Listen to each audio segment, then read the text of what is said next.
Namaste, Dajahal, Talofa Lava, and shall I say just warm Pacific greetings. And it was a warm greeting here. As I came in tonight, I just felt the buzz and the energy and the passion in this room. And that was really inspiring in itself. So I know the organisation, May, is going to be a huge success. And we pay tribute to you as the founder and the chair of SUPERdiverse Women. So tonight we're launching that organisation and we are also launching an online publication called Diversity Matrix. So can I acknowledge the other people on the stage, Rob, Vivian, Sumita. Can I acknowledge Chris Fletcher, our fellow councillor, and Richard Northey and Susan Dew, I see from the local boards. But really want to acknowledge all of you, and particularly Bick, who is hiding behind that column. And if we all speak for a reasonably short period of time, we may enjoy more songs from Bick, and that probably is a very acceptable alternative. I want to say I've known May for a long time.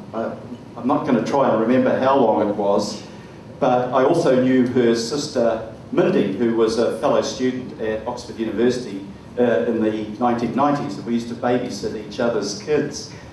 And both are incredibly talented women who apparently were never told, and if they were, never would have accepted any suggestion that being a woman and being from an ethnic minority in some way held you back and was a barrier to becoming a high achiever. And it's never held you back, May, and congratulations. You are a role model, you are a leader, and we really appreciate that.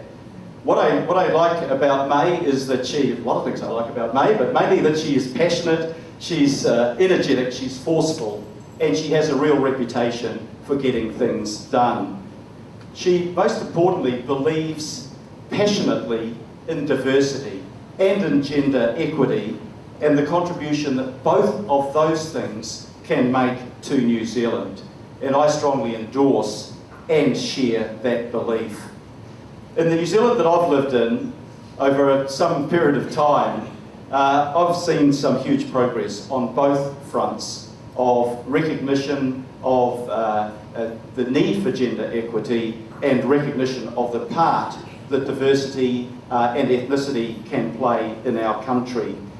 Every child, in my view, every person in New Zealand, regardless of gender, race, disability, faith, sexual orientation or income, deserves equal respect as a human being and deserves, most importantly, genuine equal opportunity to achieve to their full potential.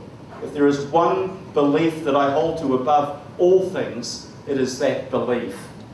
Our vision, our aspiration must be to be a fully inclusive society which ensures that everybody can contribute to their fullest extent to our community and that no one is left behind. That's the society that I dream about.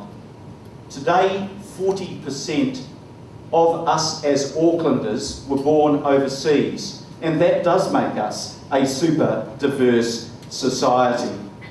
They come from countries right across the world, and they enrich our city and our country with the gift of their culture.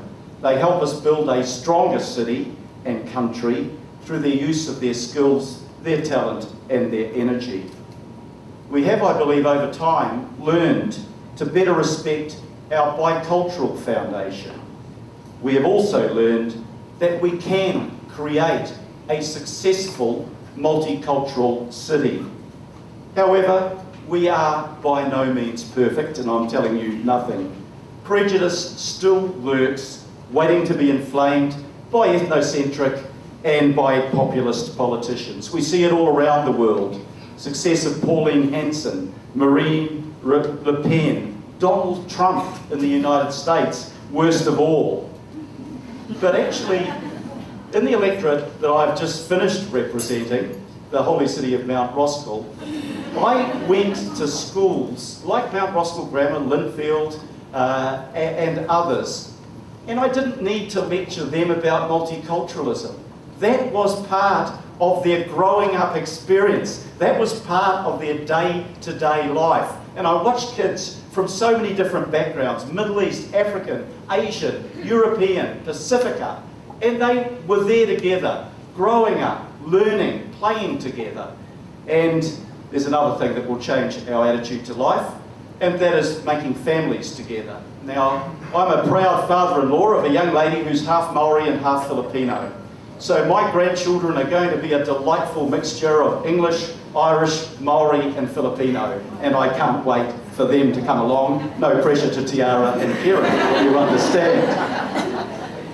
Anyway, I think that last week we were at the launching of the Lantern Festival. A couple of 100,000 Aucklanders from right across our community were there to celebrate an important aspect of Chinese culture. Later in the year, it'll be celebrating Diwali. It'll be about celebrating with the Muslim community, Eid al-Fitr. It'll be about going along to Western Springs and celebrating with all of the peoples of the Pacific nations. And I think that that is a fantastic thing for our city. But that's the good side of it.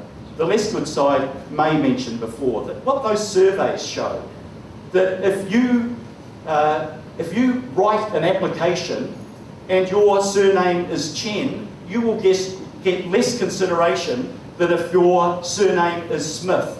That prejudice still exists.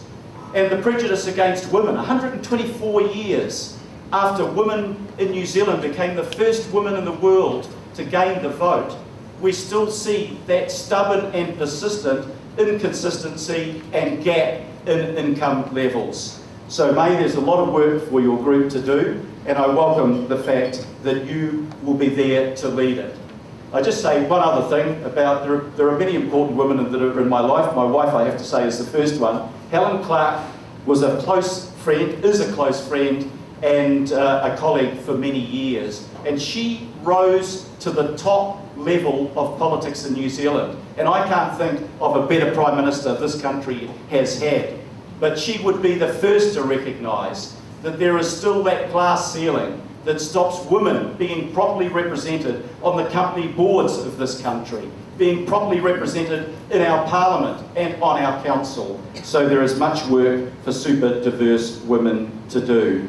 But congratulations on the online publication. Congratulations on setting up this very special group that I see in front of me today. And I think I have to do the honours, do I, in officially launching the diversity matrix and super diverse women. My personal best wishes. I hope you make a real difference in our society. Thank you very much.